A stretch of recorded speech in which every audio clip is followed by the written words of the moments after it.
देखिए चलें अब। तो आज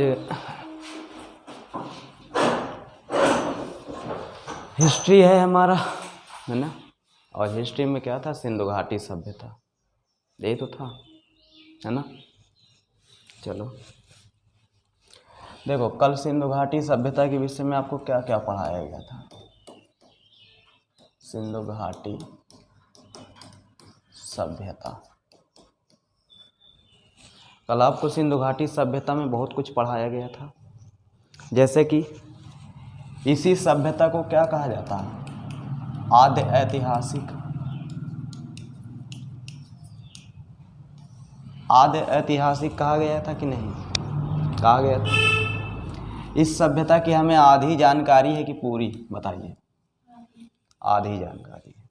कहने का अर्थ यह है कि इस सभ्यता के जो पुरातात्विक साक्ष्य हैं, पुरातात्विक जो साक्ष्य हमें मिले हैं, इन्हीं साक्ष्यों के आधार पर इसका इतिहास लिखा गया है। परंतु जो साहित्यिक साक्ष्य मिले हैं, साहित्यिक,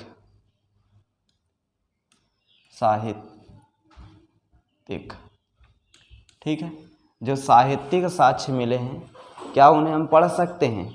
नहीं पढ़ सकते। अच्छा, क्या साहित्यिक साक्ष्यों पर सिंधु घाटी में क्या किताबें मिली हैं? नहीं मिली। मतलब वहाँ पर लिपियाँ मिली हैं, मोहरे पर, उस समय जो मोहरे बनती थी, तो क्या सोने चांदी की मोहरे थी सिंधु घाटी सभ्यता में? नहीं, बिल्कुल नहीं। टेराकोटा की मोहरे थी, मिट्टी को पका करके वो मोहरे बनाते थे और उनको फिर चलाते थे। ठीक है, कहने का अर्थ ये। तो किताबें यहाँ पर नहीं मिली कि किताबें मिली हों, ठीक है, परंतु लिपि मिली है। और उन लिपियों से ये पता चलता है कि सिंधु घाटी सभ्यता के लोग जो थे वो पढ़ना लिखना जानते थे। बात समझ में आ गई? ठीक है। तो इस सभ्यता की हमें आधी जानकारी मिली है, पूरी जानकारी नहीं मिली, जिसके चलते इसे क्या कहा जाता है, आद्य ऐतिहासिक सभ्यता।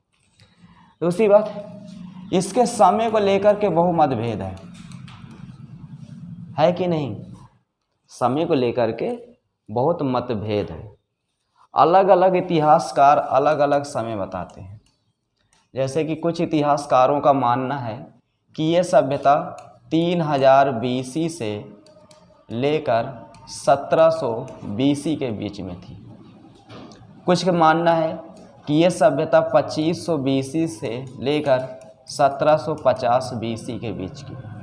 और कुछ इतिहासकार का मानना है 2350 BC से 1750 BC के ये सभ्यता मानी गई। दरवाजे बंद, बात समझ में आ रही? तो ये समय दिया गया है, तो आप कौन सा समय मानोगे? देखिए, हमारी NCERT तो इसे मान रही 2350 BC से 1750 BC। लेकिन ये तुम तीनों याद रखना, तीनों याद रखना, क्योंकि 3000 से 1750 के बीच की ही थी, इतना याद रखना। ठीक है, अब देखिए आगे चलते हैं। कल मैं आपको ये बताया था कि यह सभ्यता दक्षिण एशिया के 3 देशों में थी। कितने देशों में? वर्तमान में दक्षिण एशिया के 3 देशों में यह सभ्यता थी। अब देखिए कैसे 3 देशों में थी। आप ये वाला, ये कौन सा भारत हमारा है, कोई बताएगा? देखिए, ये हमारा जो है ये प्रायद्वीपीय भारत है। ठीक है, प्रायद्वीपीय भारत है। और प्रायद्वीपीय भारत में आपका एक राज्य है महाराष्ट्र, है कि नहीं? तो महाराष्ट्र में सिंधु घाटी सभ्यता की स्थल मिला है कि नहीं मिला? मिला है। ठीक, तो हम दक्षिण एशिया के 3 देशों की बात कर रहे हैं। तो 3 देशों में एक ये आपका हो गया, दूसरा ये आपका हो गया, और तीसरा ये। तो देखिए, पहला आपका कौन सा देश हो गया? भारत। दूसरा कौन सा हो गया? पाकिस्तान। और तीसरा अफगानिस्तान। कोई दिक्कत? दक्षिण एशिया के इन 3 देशों में सिंधु घाटी सभ्यता के स्थल पाए गए हैं, या हम ये कह सकते हैं दक्षिण एशिया के इन 3 देशों में सिंधु घाटी सभ्यता थी। बात समझ में आ रही? ठीक है। अब देखिए, अभी तक टोटल सिंधु घाटी सभ्यता के जो स्थल खोजे गए हैं उनकी संख्या लगभग 1500 बताई जा रही है। कितनी? 1500। लेकिन 1500 स्थलों में 1000 से अधिक स्थल, 1000 से अधिक स्थल तुम्हारे भारत में पाए गए हैं। कहाँ पर? भारत में। उसके बाद 481 से अधिक स्थल पाकिस्तान में पाए गए हैं और मात्र 2 स्थल तुम्हारे अफगानिस्तान में पाए गए हैं। अब क्या हम 1500 स्थल को एक साथ पढ़ेंगे? नहीं पढ़ेंगे भाई। 1500 स्थल हम पढ़ेंगे ना तो एक स्थल अगर सही ढंग से पढ़ा जाएगा तो कम से कम 15 से 20 मिनट उसमें समय जाएगा। अब 1500 स्थल में कितना समय जाएगा? फिर जरूरी कि एग्जाम में 1500 स्थलों से क्वेश्चन बने। कुछ स्थल हैं 10, 20, 30 जो भी हैं उन्हीं से क्वेश्चन बनेंगे, उन्हीं को हम पढ़ेंगे। ठीक है। अब देखिए आगे चलते हैं। तो पता चल गया कि दक्षिण एशिया के कितने देशों में सिंधु घाटी सभ्यता के स्थल पाए गए हैं? 3। पहला आपका कौन सा हो गया? भारत। दूसरा कौन सा हो गया? पाकिस्तान। और तीसरा अफगानिस्तान। अच्छा, भारत में 1000 से अधिक स्थल है कि नहीं है? है। पाकिस्तान में 481 स्थल से हैं, 481 स्थल से अधिक हैं। ठीक है। और अफगानिस्तान में केवल 2 ही स्थल हैं, एक तुम्हारा मुडीकाक है और दूसरा सुरतगोई। कौन से 2 स्थल हैं? पहला तुम्हारा मुडीकाक, ठीक, और दूसरा तुम्हारा सुरतगोई। ये तुम्हारे 2 स्थल कहाँ पर हैं? अफगानिस्तान में। ठीक है। चलिए अब आगे। अब देखिए, अब तुम्हें बताते हैं इसका आकार के विषय में। किसके? सिंधु घाटी। ठीक है। मतलब सिंधु घाटी सभ्यता का आकार कैसा है? तो देखिए, सिंधु घाटी सभ्यता का आकार कैसा है? त्रिभुजाकार। कैसा है? त्रिभुजाकार। ये क्वेश्चन पूछा गया है। सिंधु घाटी सभ्यता का आकार कैसा है? त्रिभुजाकार है। अब देखिए त्रिभुजाकार कैसा है। ये तुम्हारा भारत है, ये, अब ये हमारा भारत। अब ध्यान समझिए, यहाँ पर ये और ये आप ऐसे जब मिला दोगे तो क्या बन जाएगा? त्रिभुज। दिख रहा है ना? सिंधु घाटी सभ्यता का सबसे उत्तरी स्थल कौन सा है? मांडा। कौन सा है? मांडा। सिंधु घाटी सभ्यता का सबसे दक्षिणी स्थल कौन सा है? दैमाबाद। कौन सा है? दैमाबाद। सिंधु घाटी सभ्यता का सबसे पश्चिमी स्थल सुतका गेंडोर। सुतका गेंडोर। आप देखिए, ये जो सुतका गेंडोर है ना, ये वर्तमान में पाकिस्तान के बलूचिस्तान के मकरान जिला नाम सुने होंगे। ठीक है। मकरान जिले में दास्क नदी के तट पर स्थित है। सुन लीजिए फिर, पाकिस्तान के बलूचिस्तान के मकरान जिले में दास्क नदी के तट पर कौन सा स्थल स्थित है? सुतका गेंडोर। सिंधु घाटी सभ्यता का ये सबसे पश्चिमी स्थल है। कैसा स्थल है? पश्चिमी स्थल है। अब भारत में सबसे दक्षिणी स्थल सिंधु घाटी सभ्यता का है, जिसे हम क्या कहते हैं? दैमाबाद। ये तुम्हारा प्रवरा नदी के तट पर है, नासिक में। कहाँ पर है? नासिक में प्रवरा नदी के तट पर है, महाराष्ट्र। कोई दिक्कत इसमें? अब देखिए, सिंधु घाटी सभ्यता का यहाँ पर सबसे पूर्वी स्थल है, जिसे हम कहते हैं आलमगीरपुर। आलमगीरपुर। अब देखिए, आलमगीरपुर तुम्हारा हिंडन नदी के तट पर है और ये उत्तर प्रदेश के मेरठ में है। कहाँ पर है? उत्तर प्रदेश के मेरठ में हिंडन नदी के तट पर है सिंधु घाटी सभ्यता का सबसे पूर्वी स्थल। कोई दिक्कत? अब देखिए, मांडा की हम बात करते हैं। ये तुम्हारा जम्मू कश्मीर में है। कहाँ पर है? जम्मू कश्मीर में है, और ये चिनाब नदी के तट पर है। कौन सी नदी के तट पर? चिनाब। कहीं कहीं झेलम भी लिखा रहता है, तो घबराने वाली बात नहीं है। झेलम और चिनाब के मध्य में ही स्थित है। जैसे कि जरा सुन देखिए इधर, जैसे कि ये एक नदी है, एक नदी ये है। अब ये दो नदी हो गई। अब पता लगा ये झेलम है ये, और ये चिनाब हो गई। ठीक है, अब इन दोनों नदियों के बीच में तब चाहिए, लेकिन सबसे ज़्यादा करीब किसके हैं? चिनाब के। तो इसीलिए चिनाब को ही ठोकना है। ठीक है, और क्या? कौन सी नदी के तट पर है मान रहा? चिनाब नदी के। तो इतनी बात समझ में आ गई। तो सिंधु घाटी सभ्यता के आकार कैसा है? त्रिभुजाकार। त्रिभुज बन रहा है कि नहीं बन रहा है ना? ठीक है, उम्मीद करते हैं ये बात समझ में आई होगी। अब देखिए आगे चलते हैं। अब आपको हम बताएंगे सिंधु घाटी सभ्यता के समकालीन कुछ सभ्यताएं थी। सिंधु घाटी सभ्यता के समकालीन कुछ सभ्यताएं थी। तो उन कुछ सभ्यताओं में 3 सभ्यता हमें जानेंगे। ये मतलब जब भारत में सिंधु घाटी सभ्यता थी तो चीन में कौन सी सभ्यता थी, इराक में कौन सी सभ्यता थी, मिस्र में कौन सी सभ्यता थी। बात समझ में आ रही कि नहीं? ठीक है, और फिर उसके बाद आगे शुरू करें। अब देखिए, जब भारत में सिंधु घाटी सभ्यता थी तो दुनिया में अलग अलग जगहों पर अलग अलग सभ्यताएं थी।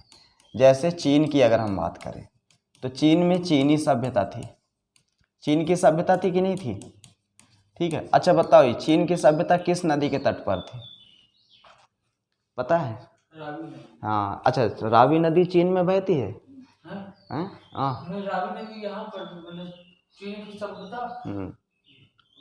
दूसरे नाम से जाना जाता है। अरे दूसरे नाम तो रावी नदी कहाँ आ जाएगी? देखिए, चीन की जो सभ्यता, चीनी सभ्यता हांगहो नदी के तट पर थी। कौन सी नदी के तट पर? हांगहो नदी। हांगहो नदी को ही पीली नदी कहा जाता है, और चीन का शोक हांगहो नदी है। कहने का अर्थ ये है, चीन में जब भी बाढ़ आती है तो वो हांगहो नदी ही लाती है, और इसीलिए हांगहो नदी को विश्व की विश्वासघाती नदी कहा जाता है। बात समझ में आ गई? विश्वासघाती का मतलब यह है कि हांगहो नदी पता लगा कि 2023 में सिंजियांग से बह रही है, तो 2024 में पता लगा वुहान से बहने लगी। मतलब वो दिशा का परिवर्तन करती है। जैसे हमारे यहाँ कोसी नदी है, दामोदर नदी है। दामोदर नदी बंगाल में ज़्यादा बाढ़ लाती थी कि नहीं लाती थी? कोसी नदी बिहार में, आज भी बिहार के आधे जिले डूब जाते हैं कोसी नदी की वजह से। ठीक है, तो चीनी सभ्यता किस नदी के तट पर थी? हांगहो नदी के तट पर। कौन सी नदी? हांगहो। ये बात याद रखना। तो ये सभ्यता सिंधु घाटी सभ्यता के क्या थी? समकालीन थी। अब देखिए दूसरी सभ्यता तुम्हारी मेसोपोटामिया। मेसोपोटामिया। अब देखिए ये जो मेसोपोटामिया की सभ्यता ये तुम्हारी इराक में थी। कौन से देश में? इराक में। और 2 नदी दजला और फरात। दजला और फरात, इन 2 नदियों के तट पर यह सभ्यता थी, इराक में दजला और फरात। इसी सभ्यता को 2 नामों से और जाना जाता है। एक इसे जानते हो क्या कहते हैं? बेबीलोन। क्या कहते हैं? बेबीलोन। और दूसरी सुमेरियन। सुमेरियन। जैसे मैं आपको बताया था सिंधु घाटी सभ्यता के विषय में कि सिंधु घाटी सभ्यता को कई नामों से जाना जाता है। बताया था कि नहीं बताया? जैसे कि इसी सभ्यता को हड़प्पा कहते हैं। कहते हैं कि नहीं कहते? इसी सभ्यता को तुम्हारे सिंधु घाटी कहते हैं, सिंधु घाटी। इसी सभ्यता को सिंधु सरस्वती कहते हैं, सिंधु सरस्वती। ठीक है, और इसी सभ्यता को तुम्हारे क्या कहते हैं? हाँ, इसी को काशी युगीन सभ्यता कहते हैं, क्योंकि काशी का इनको ज्ञान था। ठीक है, काशी युगीन सभ्यता इसी को कहते हैं। ठीक है, इसी को सैंधो सभ्यता भी कहते हैं, सैंधो सभ्यता। ठीक है, तो अब बताइए कई नाम है कि नहीं है? जैसे हड़प्पा, हड़प्पा एक स्थल का नाम है कि नहीं है? सबसे पहले खोजा गया स्थल था। तो वैसे ही बेबीलोन और सुमेरियन ये क्या थे? ये स्थल है, इन्हीं के नाम पर नाम रख दिया गया। बात समझ में आ गई? मेसोपोटामिया सभ्यता को इन 2 नामों से और जाना जाता है। मेसोपोटामिया तो उसे कहते ही हैं, साथ में बेबीलोन और सुमेरियन भी कहते हैं। किन दो नदियों के तट पर यह सभ्यता थी? दजला और फरात। कोई दिक्कत इसमें? ठीक है, तो ये दो सभ्यता समझ में आ गई जो सिंधु घाटी सभ्यता के क्या थी? समकालीन थी। अब आगे चलते हैं। अब आपका आगे है अगली सभ्यता जिसे हम कहते हैं मिस्र की सभ्यता। किसकी सभ्यता? मिस्र की सभ्यता। अब देखिए ये जो मिस्र की सभ्यता ये अफ्रीका महाद्वीप में थी। कौन से महाद्वीप में? अफ्रीका। और अफ्रीका की नहीं, दुनिया की सबसे लंबी नदी कौन सी है? नील नदी। तो ये सभ्यता किस नदी के तट पर थी? नील। पहले तो देश देख लीजिए, देश का क्या नाम है? मिस्र। और नदी कौन थी? नदी कौन थी? नील। ठीक है, तो नील नदी के तट पर तुम्हारी ये सभ्यता थी। कौन सी? मिस्र की सभ्यता। जब आपको वर्ल्ड हिस्ट्री पढ़ाई जाएगी तो वर्ल्ड हिस्ट्री के में आपको मिस्र की सभ्यता, सुमेरियन, बेबीलोन, मेसोपोटामिया और चीनी सभ्यता ये सब पढ़ाई जाएंगी। कोई दिक्कत? तो सिंधु घाटी सभ्यता के समकालीन 3 प्रमुख सभ्यताएं थीं। पहले चीनी सभ्यता, मेसोपोटामिया की सभ्यता और मिस्र की सभ्यता। उम्मीद करते हैं ये जानकारी ठीक लगी हुई। समझ में आ रही? अब चलें आगे। ठीक है, बताइए चीनी सभ्यता किस नदी के तट पर थी? हांगहो नदी। कौन सी नदी? हांगहो नदी। चीन का शोक कौन सी नदी है? हांगहो। दिशा परिवर्तन करती कि नहीं करती? करती है। ठीक है, गुड। अच्छा बताइए मिस्र की सभ्यता किस नदी के तट पर?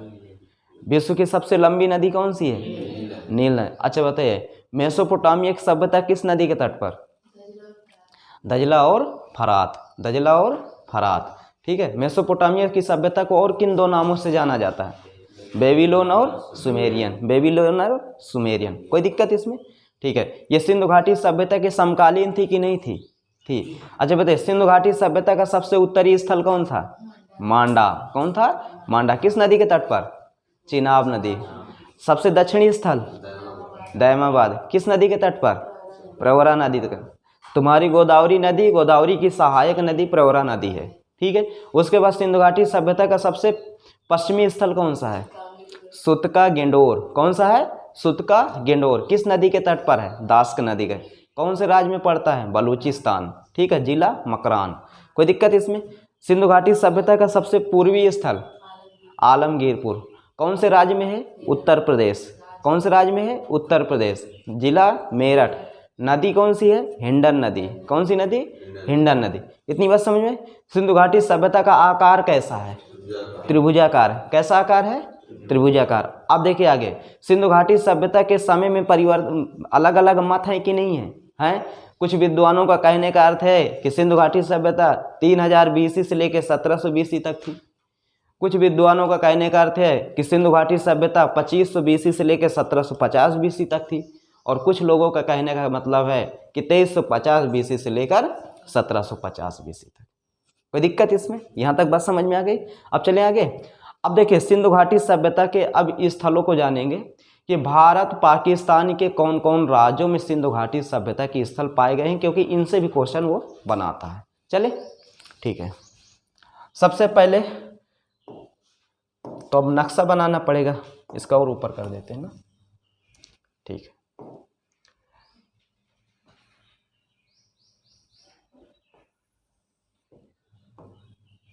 ये तुम्हारा बन गया नक्शा। ठीक है, अब देखिए ध्यान समझिए। ये पाकिस्तान है, तो पहले इधर से ले लेते हैं। देखिए पाकिस्तान का यहाँ पर राज पड़ता है, ये यहाँ पर पंजाब राज पड़ता है। कौन सा राज है? पंजाब।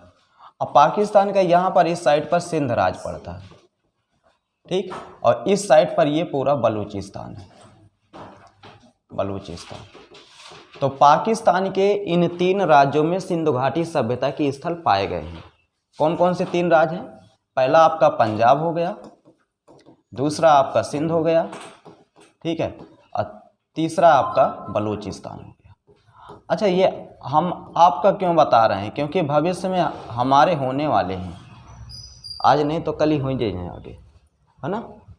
अब देखिए आगे, तो पाकिस्तान के 3 राज्यों में सिंधु घाटी सभ्यता के स्थल पाए गए हैं, लेकिन भारत के 6 राज्य और एक केंद्र शासित प्रदेश में सिंधु घाटी सभ्यता के स्थल वर्तमान में पाए गए।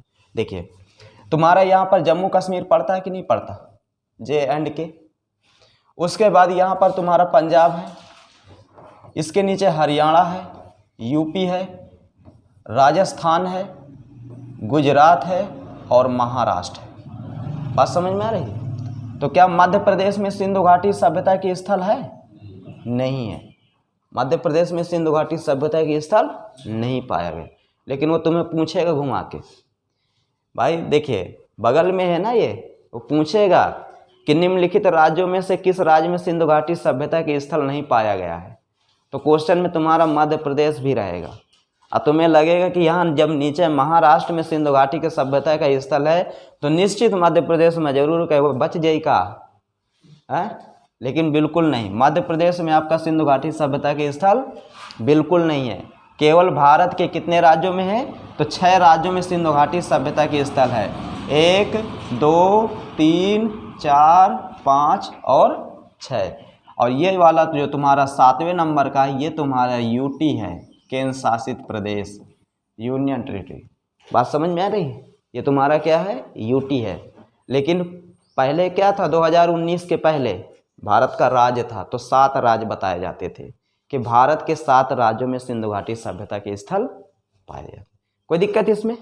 तो भारत के कितने राज्यों में सिंधु घाटी सभ्यता के स्थल पाए गए हैं? 7 कि 6? राज्यों की बात करें तो 6, लेकिन अगर कितने केंद्र शासित प्रदेश में पाए गए हैं तो 1। बात समझे? और दोनों को ऐड कर देंगे तो कितने हो जाएंगे? 7। कोई दिक्कत इसमें? ठीक है, अब आगे चलते हैं। अब देखिए सिंधु घाटी सभ्यता में मुख्य भूमिका कौन कौन सी नदियों की है। भाई सिंधु घाटी सभ्यता पढ़ने के लिए जा रहे हैं ना, तो एक नदी घाटी सभ्यता है, तो नदी घाटी सभ्यता में कुछ नदियों की भूमिका होगी कि नहीं होगी? जिन नदियों के तट पर इस सभ्यता के स्थल पाए गए हैं, तो पहले उन नदियों को जान लेते हैं कि किन किन नदियों के तट पर सिंधु घाटी सभ्यता के स्थल पाए गए हैं। जब हमें ये जानकारी हो जाएगी तो ये सभ्यता हमारे लिए क्या हो जाएगी? और सरल हो जाएगी। समझ रहे हैं? और क्या हो जाएगी?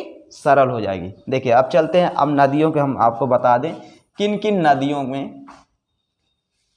नदियों के तट में तुम्हारी सिंधु घाटी सभ्यता के स्थल पाए गए हैं। देखिए सबसे पहले तो इसकी मेन नदी है खुद सिंधु। कौन सी नदी है? सिंधु। फिर उसके बाद तुम्हारी चिनाब है, ठीक है। चिनाब के बाद झेलम,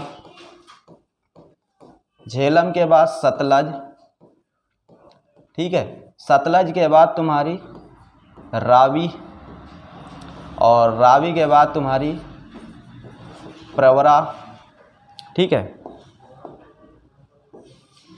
प्रवरा।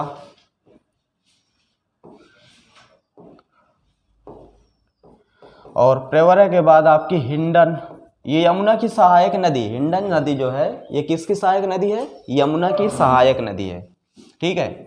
और हिंडन के बाद तुम्हारी आ जाएगी क्या कहते हैं? घग्घर।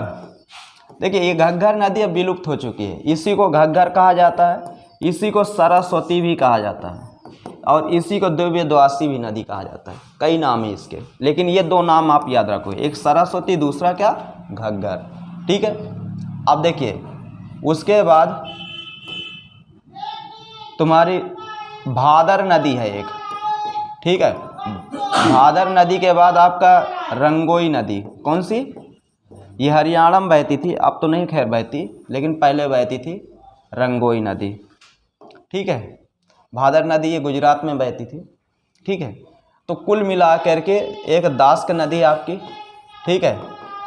इन नदियों की मुख्य भूमिका है तुम्हारी किसमें? सिंधु घाटी सभ्यता में। मतलब इन्हीं नदियों के तट पर अधिकांश स्थल सिंधु घाटी सभ्यता के मिले हैं। बात समझ में आ रही कि नहीं आ रही? कोई दिक्कत? अब थोड़ा हम आपको ये भी बता दें कि ये नदियाँ कहाँ कहाँ। देखिए अधिकांश नदियाँ तो भारत से ही जा रही हैं, जिनमें से ये जो दास्क नदी है ना, ये केवल पाकिस्तान में आपको मिलेगी पूरी तरह। पाकिस्तान में कैसे मिलेगी? पूरी तरह मिलेगी। हाँ तुम्हारी सिंधु नदी ये इसका भी कम ही भाग भारत में है, ठीक है। अधिकांश इसका भाग कहाँ पर है? पाकिस्तान में ही है। कोई दिक्कत इसमें?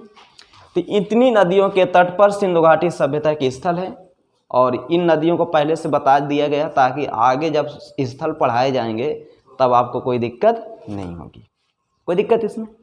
देखिए, ये तो एक बेसिक जानकारी आपको दी गई और इस जानकारी से आपको काफ़ी लाभ होगा।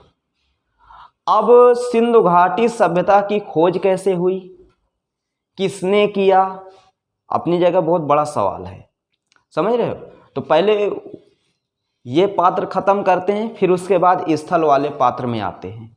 चले, देखिए सिंधु घाटी सभ्यता की खोज तुम्हारी कैसे शुरू हुई, कैसे लोग किए, तो इसके लिए सबसे पहले चलते हैं 1826 ईस्वी में। कब? 1826 ईस्वी। और आपको अच्छी तरह पता होगा कि 1826 ईस्वी में भारत में किनका राज था। तो भारत में अंग्रेज़ों का शासन था, उन्हीं का सारा कुछ चलता था। तो जब उन्हीं का सारा कुछ चलेगा तो निश्चित है कि जो भी करेंगे तो वही करेंगे। बात समझ में आ रही? देखिए, जब सिंधु घाटी सभ्यता की खोज नहीं हुई थी तो भारत में सबसे प्राचीन सभ्यता वैदिक सभ्यता को माना जाता था। मतलब सबसे पुरानी सभ्यता हम किसको मानते थे? वैदिक सभ्यता को मानते थे। लेकिन जब सिंधु घाटी सभ्यता की खोज हो गई तो फिर सबसे पुरानी सभ्यता हम अपनी किसे मानने लगे? सिंधु घाटी। क्योंकि देखिए, वैदिक सभ्यता में दो प्रकार के साक्ष्य मिले, पुरातात्विक भी मिले और साहित्यिक भी मिले। लेकिन पुरातात्विक साक्ष्यों को भी हम समझ गए और साहित्यिक साक्ष्यों को, उस समय के वेद पुराणों को पढ़ रहे हैं कि नहीं पढ़ रहे हैं। जब भी कोई बात आती तो लोग कहते हैं ना वेदों में लिखा है, कहते हैं कि नहीं कहते। लेकिन अब वेदों में लिखा, अब ये बात कम कहते हैं, अब कहते हैं संविधान में लिखा है। अब तो लोग ये कहते हैं ना कि संविधान में बात लिखी है, हम वेदों को नहीं मानेंगे। अब वेदों से आगे किसको रख दिया गया है? संविधान। क्या देश हमारा वेदों से चलता है? नहीं, हमारा देश संविधान से चलता है। क्योंकि अपने देश वेद किसके लिए हैं? वेद मेन हिंदू धर्म के लिए हैं। जो हिंदू हैं उनके लिए वेद हैं। बाकी मुस्लिम भी तो है इस देश में, क्रिश्चियन भी तो है, ईसाई है, सिख है। तो भाई अगर हम धर्म से ही देश को चलाने लगेंगे तो कहीं ना कहीं देश पीछे हो जाएगा, है ना। क्योंकि मुस्लिम जो हैं वो अपने धर्म को कहेंगे कि नहीं हमारी धार्मिक चीज़ें लागू कीजिए, वो कहेंगे सिख कहेंगे हमारी धार्मिक चीज़ें लागू कीजिए, तो गलत होगा, है ना। इसीलिए एक संविधान बना दिया गया, उस संविधान के अकॉर्डिंग देश चल रहा है। अब देखिए आगे चलते हैं। तो हम क्या बोलते हैं, पहले कौन सी सभ्यता को मानते थे कि सबसे पुरानी सभ्यता हमारी कौन सी है? वैदिक सभ्यता। लेकिन जब सिंधु घाटी सभ्यता की खोज हो गई तो सबसे पुरानी सभ्यता किससे मानने लगे? क्योंकि सिंधु घाटी सभ्यता में जो हमें लिपियाँ मिली हैं, अभिलेख उनमें लिखे हुआ कोई चीज़ है, चित्रात्मक उनकी लिपि है, ठीक है। तो उनको क्या हम समझ सकते हैं, पढ़ सकते हैं? नहीं पढ़ सकते। तो जब जिसे हम पढ़ नहीं सकते, समझ नहीं सकते, तो इसका मतलब क्या हो? काफ़ी पुराना होगा। बात समझिए भाई, नई चीज़ें सबको हम जान रहे हैं। तो वैदिक सभ्यता में संस्कृत से सारे वेद लिखे गए हैं, तो उनको तो हम पढ़ रहे हैं ना, उनका अर्थ भी निकाल रहे हैं, लेकिन उसका एक अर्थ हम नहीं निकाल पा रहे हैं। तो इसका कहीं ना कहीं देखा जाए वो सभ्यता हमारे वैदिक सभ्यता से पहले की है। बात समझ में? चलिए अब आगे देखिए। बात है सन 1826 ईस्वी की, और 1826 ईस्वी में एक व्यक्ति था जिसका नाम था चार्ल्स मेसन। क्या नाम था? Charles mason.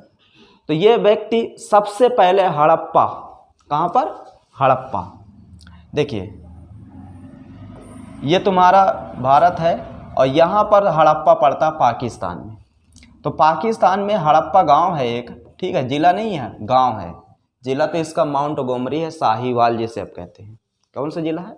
माउंट गोमरी। और अब उसे हम साहिवाल, जैसे इलाहाबाद को पहले प्रयाग कहा जाता था, पहले इलाहाबाद को प्रयाग कहा जाता था। जब अकबर आया तो अकबर ने इसका नाम इलाहाबाद रख दिया प्रयाग से। अब योगी जी आ गए, इन्होंने सीधा प्रयागराज कर दिया। लो, अकबर ने इलाहाबाद का इलाहाबाद नाम रखा था भाई, पहले शुरू से इसका नाम प्रयाग था, ठीक है। लेकिन बाद में अब जो जिसका शासन रहेगा वो कुछ भी करेगा, नाम बदले कुछ हो बदले। अकबर आके इलाहाबाद कर दिया, इलाहाबाद के बाद योगी जी आके प्रयागराज कह दिया। तो कौन गलत किए? मेरे हिसाब से तो कोई गलत नहीं किए, ठीक है। तो यहाँ पर क्या था? हड़प्पा। तो हड़प्पा में सबसे पहले किस व्यक्ति ने भ्रमण किया था? Charles mason. कौन? चार्ल्स मेसन, ठीक है। चार्ल्स मेसन इसने सबसे पहले यहाँ जा कर के देखा था अलंकृत ईंटों को, मतलब सिंधु हड़प्पा में कुछ अलंकृत ईंटें निकल रही थी। तो लोगों ने, जो वहाँ के स्थानीय लोग थे, उन्होंने अंग्रेज अधिकारियों से बताए यहाँ पर ऐसी ईंटें निकल रही हैं और ऐसी ईंटें हम कहीं भी नहीं देखे। तो उन लोगों ने इसको थोड़ा लिए संज्ञान में और उन्होंने चार्ल्स मेसन को भेजे। तो चार्ल्स मेसन जब गया तो उसने कहा, अरे कोई पहले घर वर रहा होगा या कोई ईंट का भट्ठा वट्ठा बना के रखा होगा, वही ईंटें नीचे दबी, बाकी यहाँ पर कुछ ऐसा नहीं है। तो मतलब ये हल्के में ले लिया गया, बात समझ में। लेकिन क्या हुआ, जब भारत में लॉर्ड डलहौजी का शासन आया, किसका, लॉर्ड डलहौजी का जब भारत में शासन आया, तो लॉर्ड डलहौजी ने भारत में ट्रेन लेकर आया था, बात समझ में। भारत में ट्रेन किसने लेकर आया था, लॉर्ड डलहौजी। जब लॉर्ड डलहौजी भारत में ट्रेन लेकर आया तो लॉर्ड डलहौजी ने जानते हो क्या किया, पटरियां बिछवाना शुरू किया। तो सबसे पहले तो भारत में पटरी कहाँ पर बिछाई गई थी, 1853 ईस्वी में मुंबई से थाने के बीच में रेलगाड़ी चलाई गई थी कि नहीं चलाई गई थी, है ना। लेकिन क्या मुंबई से थाने के बीच में रेलगाड़ी चलाई गई थी, लेकिन पटरी कोलकाता में बिछाई गई थी पहले, बात समझे। वो यात्री ढोने के लिए नहीं रेलगाड़ी लेकर आए थे, उनको माल ढोना था। तुम्हारे देश से माल यहाँ बंदरगाहों तक आएगा और उसके बाद वो माल उनके देश जाएगा, यात्रियों से उनसे मतलब नहीं था, बात समझ में आई। तो वो चलाए तो उनके दिमाग में बात आई कि क्यों ना लाओ एक काम और करते हैं, भारत के कोने कोने पे रेल के जाल हम बिछा देते हैं, रेल की पटरियाँ बिछा देते हैं, ताकि हमारा माल आसानी से बंदरगाहों तक आ जाएगा, पहुंच जाएगा हमारे यहाँ पर, बात समझे।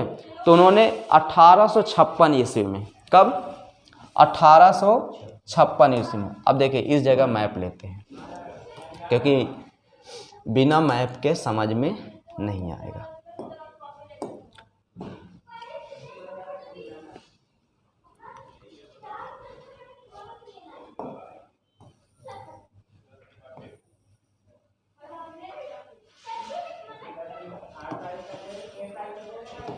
आ जाओ भैया, ये दिख रहा है अब मैप दिख रहा है, नहीं दिख रहा है ना। अब देखिए ये तुम्हारा पाकिस्तान है, ये वाला।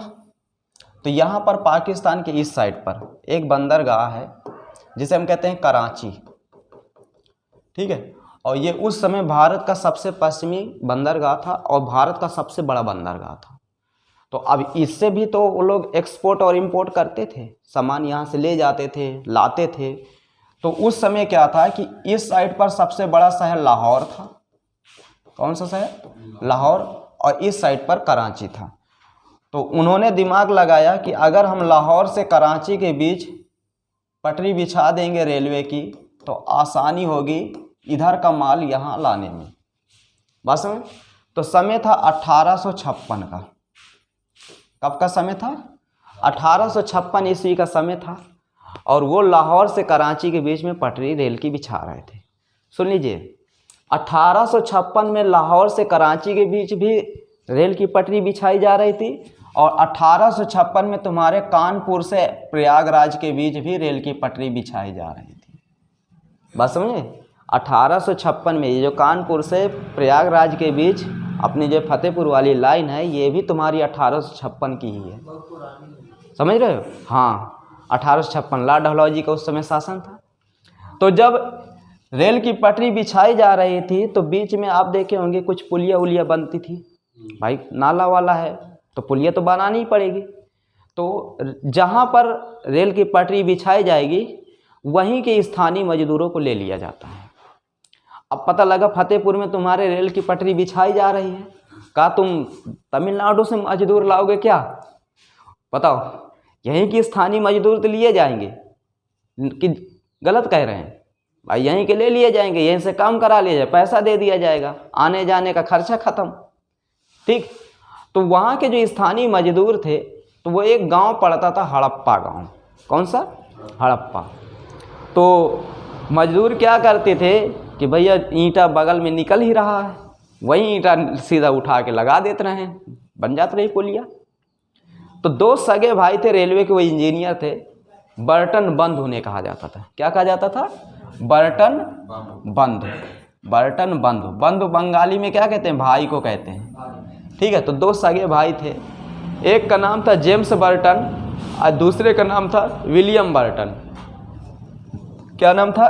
जेम्स बर्टन और दूसरे का क्या नाम था? William Burton. ये दो सगे भाई थे, जेम्स बर्टन और विलियम बर्टन। तो ये दोनों रेलवे के इंजीनियर थे। अब भैया सुबह सुबह का मामला ही पहुंच गए। देखिए ना, अपने भाई से कहा था यार यह बताओ यार इन तने की ईंटा तो कतो हम देखे भी नहीं भवा है। हमारा 75 देशन में शासन है हमारे देश का, बहुत जगह हम काम करा, सब चीज़ करा, लेकिन ऐसे ईंटा नहीं दिखाई दिए। आखिरकार यहाँ पर ये ईंटा क्या दिखाई दे रहे? तो कुछ मजदूर हैं, उनका बोला इनका यहाँ आए। कहा हाँ हुजूर बताओ। कहे बताओ ये ईंटा कहाँ से निकल रहे हैं? कहा हमसे ये ना पूछो ईंटा कहाँ से निकल रहे हैं। कहा ये बहु ईंटा निकला थी। कस पूरा गांव कोनो चरही बनाए, कोनो अपने भैंस के नीचे बैठने के लिए बिछाए, कोनो गाय के नीचे बिछाए। कहा सही? कहा हाँ। कहा अच्छा। अब ये जानकारी बर्टन बंधुओं ने दिया किसको? हाई कमान को। अपने हाई कमान थोड़ा संज्ञान में लिया। लेकिन देखिए क्या होता है, पुरातात्विक चीज़ों पर थोड़ा शुरू से अभी भी देख लीजिए, अभी भी बहुत सारी जगह ऐसी हैं जहाँ पर कोई ख़ास चीज़ मिलेगी ना तो ही उसे थोड़ा संज्ञान में लिया जाता है, बाकी इग्नोर कर दी जाती है बातों को। बात समझ में है कि नहीं? तो उसमें क्या हुआ, अब ये हुआ कि पहले पुरातात्विक विभाग की स्थापना किया जाए, फिर उसके बाद एक समिति की गठन किया जाए, उसके बाद फिर इसमें हम काम करवाएंगे। धीरे धीरे धीरे धीरे करते करते जानते हो बहुत लंबा खिंच गया, ये बहुत लंबा खिंच गया। फिर उसके बाद जब कनिंघम आया, जेम्स कनिंघम, तो जब जेम्स कनिंघम आया तो जेम्स कनिंघम ने भारत में पुरातात्विक विभाग की उसने क्या किया? स्थापना किया। और भारत में पुरातात्विक विभाग की स्थापना करने के बाद सन 1920 पहुंच गया। और 1920 में जानते हो क्या हुआ? राय बहादुर दयाराम साहनी और तुम्हारे कौन थे? हाँ, सर जॉन मार्शल। इनके दोनों को ये काम सौंपा गया है कि अब आप एक काम करिए, अब खोज करिए, जो स्थल मिलता जाए उसकी खोदवाई कराइए।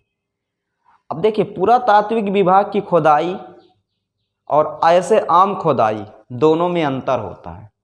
आम खोदाई में क्या होता है कि तुम्हारा जहाँ मन हो हुआ फरुआ मारो, जहाँ मन हो हुआ जेसीबी से खुदवा डालो, बात समझे। लेकिन पुरातात्विक विभाग की जो खोदाई होगी वो बहुत मतलब नाजुक होगी, जिसे हम कहते हैं, बात समझे, कि कोई भाई पता नहीं कौन सी ऐसी सामान नष्ट हो जाए जो नष्ट नहीं होना चाहिए, तो उसे बहुत बारीकी से खुदाई कराया गया। और जब खुदाई कराया गया तो जानते हो एक बहुत बड़ा शहर निकला, पूरी दुनिया को अचंभव कर दिया कि क्या इतनी ज़्यादा विकसित सभ्यता थी पहले। लेकिन अब लोगों को विश्वास नहीं हो रहा था, लेकिन वो थी, बात समझे। तभी इस सभ्यता का सबसे पहला खोजा गया स्थल हड़प्पा था, और तभी इस सभ्यता को हड़प्पा सभ्यता का नाम दिया गया था। शुरू में तो दे दिया गया, लेकिन लास्ट में जानते हो क्या हुआ?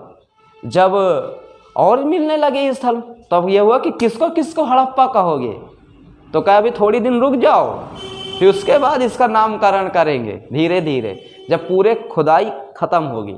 लेकिन आज भी सिंधु घाटी सभ्यता की स्थलों की भारत में खुदाई हो रही है, पाकिस्तान में तो नहीं हो रहे हैं। देखिए इसके लिए पैसा चाहिए, और खुद कंगाल बैठा है भाई, वो खुदाई कराए कि पेट पाले, तो अब उसके पास तो पैसा है नहीं।